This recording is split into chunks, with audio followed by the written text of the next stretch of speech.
Meditation को लेकर बीते कुछ सालों में काफ़ी ज़्यादा एक्सेप्टेंस बढ़ी है। रिसर्च हो रहा है, एकेडमिकली इसको समझने की कोशिश हो रही है, ना सिर्फ साइंटिफिकली बल्कि फिनोमिनोलॉजिकली भी इस पे रिसर्च दुनिया भर में की जा रही है। प्राइमरली हमें पता है बुद्धिज्म का माइंडफुलनेस बहुत ही ज़्यादा प्रचलन में है, पर अलग अलग मेडिटेशन की पद्धतियाँ हमारे यहाँ चलती चली आई हैं। अब ऐसे में आपकी जो स्टीरियोटिपिकल मेडिटेशन की अंडरस्टैंडिंग है, जैसे कि भाई शांति से बैठे हुए हैं, ईश्वर में ध्यान लगा रहे हैं या नाम जप कर रहे हैं या इवन सांसों पे ध्यान लगा रहे हैं, मैं इसको तोड़ते हुए आपके पास आके कहूँ कि भैया ऐसे मेडिटेट नहीं करना। मैं आपको बताता हूँ मस्त मेडिटेशन का तरीका, जिससे आप इन सभी से तेजी से ऊपर पहुंचोगे, बिल्कुल एकदम रियलाइज कर लोगे, आत्मबोध हो जाएगा। आपको ये करना है कि आपको ऐसे बैठते हुए जोर जोर से चिल्लाना है, कमला पसंद, कमला पसंद, कमला पसंद, कमला पसंद, कमल। जब एक बार कमला पसंद आपने 10,000 बार बोल लिया, फिर आपको चिल्ला चिल्ला के बोलना है श्याम बहार, श्याम बहार, श्याम बहार। फिर उसके बाद आपको बोलना है रजनीगंधा, रजनीगंधा, रजनीगंधा, रजनीगंधा। तो ये वाला जो मेरा मेडिटेशन है, ये आपको सुनने में लगेगा कि बेवकूफाना है, पर ये ज्यादा इफेक्टिव है। या मैं आपसे और ज्यादा इसको मॉडिफाई करके कह दूं कि आपको नाचते हुए चिल्लाना है रजनीगंधा, रजनीगंधा, रजनीगंधा, रजनीगंधा। ये वाला जो मेडिटेशन है ये आपके लिए बेनिफिशियल होगा। तो एक पल के लिए आप ये सोचो कि बैल बुद्धि आदमी मेरे सामने आ गया, इसकी बातें सुनो, एक कान से दूसरे कान से निकालो। पर वहीं अगर मैं ऐसा स्पीकर हूं जो आपको सम्मोहित कर सकता है अपनी भाषा के जरिए, अपने उत्तर और जवाबों के जरिए, अपने पॉजेस के जरिए, तो आप बताइए आप मेरी बात मानेंगे कि नहीं मानेंगे। ऐसा ही कुछ हुआ। आचार्य रजनीश अचानक से सरफेस पे उभरे, खूब सारे फिलोसफी के डिस्कोर्सेस दिए, दुनिया भर की चीजें दी, पर एक चीज लैक हो रही थी। उनके प्रतिद्वंदी, उनके कंपटीटर महेश योगी ने तो अपना मेडिटेशन बेचना शुरू कर दिया था, जिसे उन्होंने ट्रांसेंडेंटल मेडिटेशन नाम से पैकेज करके बेचा। पर ओशो जी के पास कुछ इंटरेस्टिंग नहीं आ रहा था। तब उन्होंने अचानक से जोरदार बुद्धि लगाई, और बुद्धि लगाने के बाद उन्होंने कहा भैया ये क्या कर रहे हो तुम का इसे आंखें बंद करके बैठे हुए और तुम्हें लग रहा है इससे कुछ होगा? कुछ नहीं होगा। बुद्धि लगातार चलती रहेगी, तुम्हें भ्रमित करती रहेगी, विचार आएंगे, विचारों से तुम बच नहीं सकते, वगैरह वगैरह बढ़िया डिस्कोर्स दिए। फिर उन्होंने कहा मैं बताता हूँ भाई कैसे मेडिटेशन होगा मैं। और वहां भाई ने बताया कि एक काम करो, ये सब बैठने बैठने से पहले चिल्लाओ, छाती पीटो, रो, गाओ, नाचो, दीवार पीटो, जो समझ में आए, अंड बंड संड सब करो। फिर उसके बाद धीरे धीरे आप मेरे 5 स्टेप मेडिटेशन के प्रोसेस में जाओ, और आपको जो परम शून्य है, जो आत्मबोध है, वहां तक पहुंचने में आसानी होगी। हर एक स्टेप की एक अलग रीजनिंग दे रखी है ओशो ने।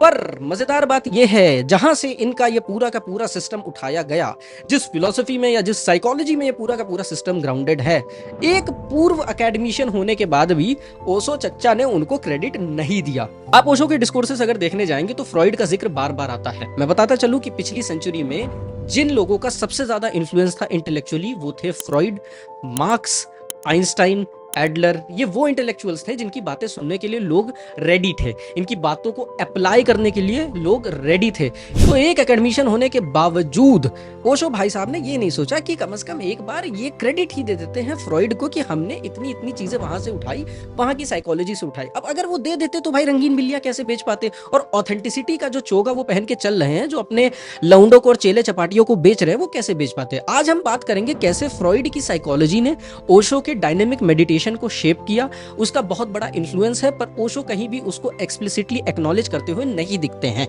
इवन दो ये बात सत्य है कि ओशो बार बार जिक्र करते हैं साइकोलॉजी का, पर जिस तरह भगवान बुद्ध का भी जिक्र करके ओशो बता देते हैं, ऊपर तो गए लेकिन उतना ऊपर नहीं गए जितने ऊपर हम बैठे हैं, वैसे ही फ्रॉइड का मामला है। खैर फ्रॉइड को तो और नीचे रखते हैं। तो भैया वैसे तो मैं ये मान के चल रहा हूं कि क्योंकि आप मुझे फॉलो कर रहे हैं इसलिए आपको थोड़ी बहुत बेसिक अंडरस्टैंडिंग होगी फ्रॉइडियन साइकोलॉजी की या फ्रॉइडियन फिलोसफी की, पर एक छोटा सा रिफ्रेशमेंट दे देते हैं। फ्रॉइडियन साइकोलॉजी में जो कॉन्शियसनेस है उसको 3 पार्ट में डिवाइड किया गया है। सबसे पहले आता है अनकॉन्शियस, जो कि सबसे मेजर पोर्शन कवर करता है, फिर आता है प्री कॉन्शियस, और फिर आता है कॉन्शियस। तो इन 3 लेयर्स में हमारी कॉन्शियसनेस को फ्रॉइड ने डिफाइन किया है। फिर आती है 3 चीजें, इड, ईगो और सुपर ईगो। इड होती है हमारी प्राइमल डिजायर्स, हमारी प्राइमल मोटिवेशंस, गुस्सा, सेक्स, भूख, लड़ाई, झगड़ा, तो ये सब इड के थ्रू मोटिवेशंस निकल रही हैं और इंस्टिंक्ट्स निकल रही है। इवन मेट्रो में जो चुम्मियां लेना शुरू कर देते हैं वो भी। दूसरी चीज आती है सुपर ईगो। ये भी भैया पार्ट होता है अनकॉन्शियस का ही लार्जली, लेकिन ये काम करता है कि महतारी बाप की तरह, मम्मी पापा की तरह कोड़ा लेके खड़ा रहता है, और ये जो इड दुनिया भर की बकैती काटता है ना कि मुझे अपनी प्राइमोडियल डिजायर पे एक्ट करना, उससे रोकता है। समाज क्या कहेगा, सोसाइटी क्या कहेगी, ये जो कर रहा हूं इसके मोरल इंप्लीकेशंस क्या हो सकते हैं, ये कन्वेंशनली गलत है, ये सिविलाइजेशनल तौर पर या कल्चरली गलत है, ये सारी की सारी चीजें गाइड करता है और आपको बताता है सुपर ईगो। फिर आता है हमारे पास ईगो। ईगो को आप बेसिकली इड और सुपर ईगो के बीच का मैनेजर मान सकते हो। क्या क्या चीजें रियल वर्ल्ड में अप्लाई हो सकती है, समन्वय बन सकता है, वो काम ईगो का है। इसको आप एक पागल घोड़े पे बैठे हुए घुड़सवार की एनालॉजी से समझ सकते हैं। बेसिकली जो पागल घोड़ा है वो आपका इड है, आपकी प्राइमोडियल डिजायर्स हैं जो कुछ भी कर सकती हैं, और जो सवार बैठा हुआ है वो आपका ईगो है, और जिस चीज से वो संभाल रहा है, जो बत्ती लगी हुई है उसके मुंह के आगे, उसको आप कह सकते हो आपका सुपर ईगो। तो ये बेसिकली फ्रॉइडियन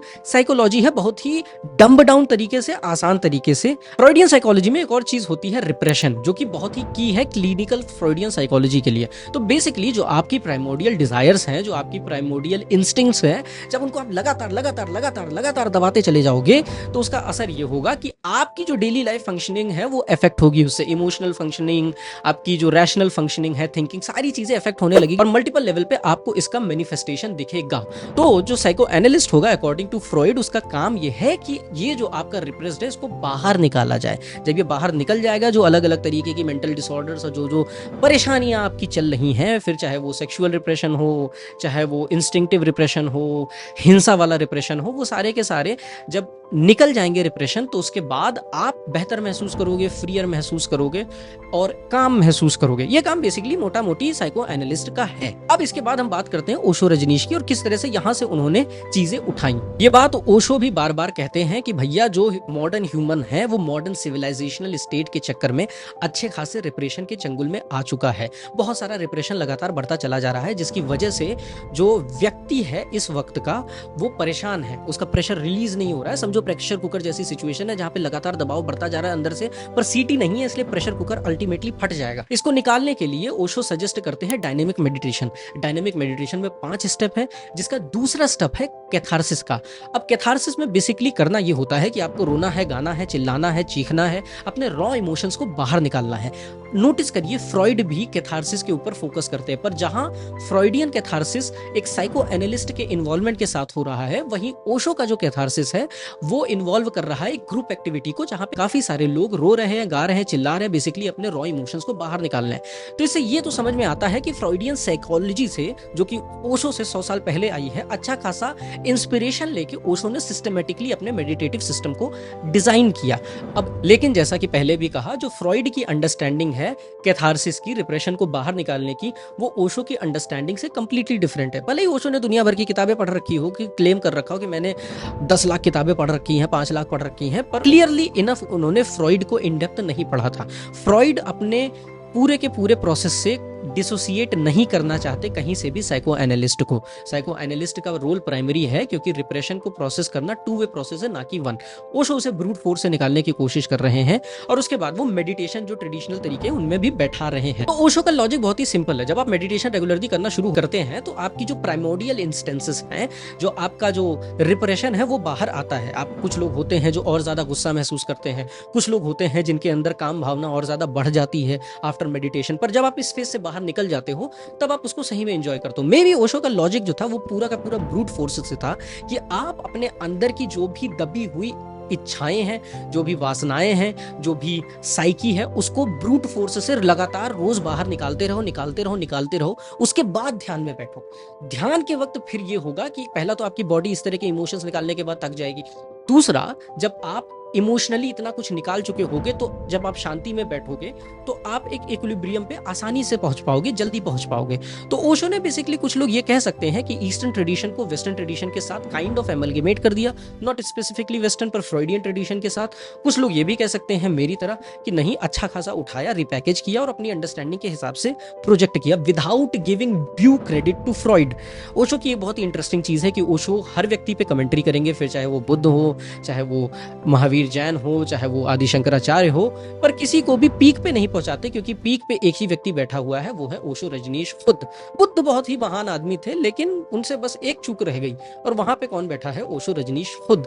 तो इस तरह से आप देखोगे कि प्राइमरली इस पूरे के पूरे स्पिरिचुअलिज्म के धंधे में उतरने से पहले ओशो भले ही एकेडमिशियन थे, पर जो एकेडमिकली लोग कोशिश करते हैं कि जहां से भी चीजें उठाएं, जहां से भी इंस्पिरेशंस लें, उनको ड्यू क्रेडिट लगातार देते रहें ताकि उनके क्रेडिट को ना खाया जाए, ओशो के यहाँ वो कम दिखता है। हालांकि फ्रॉइड का अच्छा खासा इन्फ्लुएंस ओशो की पूरी फिलॉसफी के ऊपर है, फिर चाहे वो सेक्सुअल एनर्जी को ना रिप्रेस करना हो, चाहे वो संभोग से समाधि में बात व्यक्त करने की कही गई हो, अलग अलग तरीके से ईस्टर्न ट्रेडिशन के साथ उसे घुला मिला के एक्सप्रेस किया गया है। इसमें कोई बुराई नहीं है, कोई इसमें हार्म नहीं है, पर मे बी एक एक्नॉलेजमेंट होना चाहिए, क्योंकि end of the day Osho is nothing but a commentator.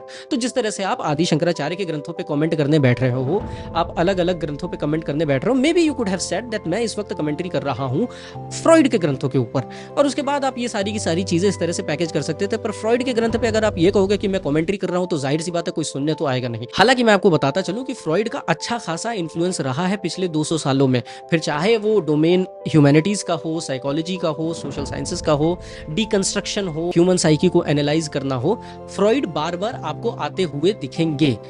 और ये चीज ओशो के यहाँ भी हुई। ओशो पे बहुत ज्यादा इन्फ्लुएंस है फ्रॉइड का। हम नेक्स्ट वीडियो में ये कोशिश करेंगे एनालाइज करने की कि किस तरह से संभोग से समाधि में जो बातें ओशो ने कही हैं, उसके रूट्स, उसके बीज आपको फ्रॉइडियन साइकोलॉजी में यदा कदा अक्सर देखने को मिल जाएंगे। But then again Osho being Osho कभी नहीं रिकॉग्नाइज करेंगे, कभी नहीं इस चीज को एक्सेप्ट करेंगे कि अच्छा खासा एलिमेंट मैं उधार ले रहा हूँ, अच्छी खासी चीजें मैं बिल्ड कर रहा हूँ किसी और की फिलोसफी पे, किसी और की साइकोलॉजी पे।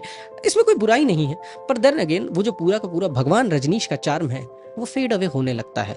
तो तब तक के लिए आई होप मैंने मतलब भर के ओशो फैंस को ट्रिगर कर दिया होगा। आगे भी वीडियो आते रहेंगे आपको ट्रिगर करने के लिए। एक टारगेट और है, प्यारे प्यारे आचार प्रशांत दी, मैं सोच रहा हूँ उनके ऊपर रिएक्शन वीडियोस भी बनाने का, बट लेट्स सी। बाकी गुड नाइट दोस्तों।